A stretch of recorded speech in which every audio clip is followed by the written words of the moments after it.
The next point to cover is the completed option that's now been added to the documents received area.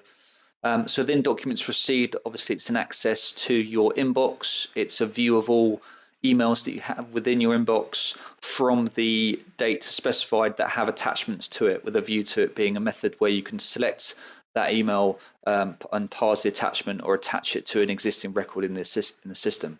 But if you're monitoring a mailbox that has a mass of emails coming through, it can be difficult to keep track of which emails you have processed into the system. So what we've offered is a completed flag here now. So as you're working through these emails one by one, parsing the attachments or attaching them to records, you can now mark them as completed.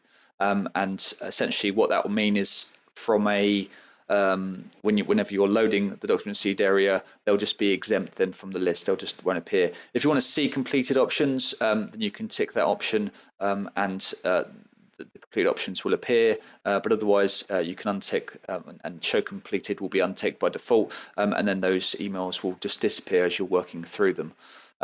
This is as a flag logged against the actual email that's stored on Office 365. It's not something we've locally hosted, so you can, if you complete emails all the way back in your inbox for many months back, it's going to retain that value and be recorded here. It's not something that we store locally as a complete flag against that email. So that's the completed option added to the documents received area.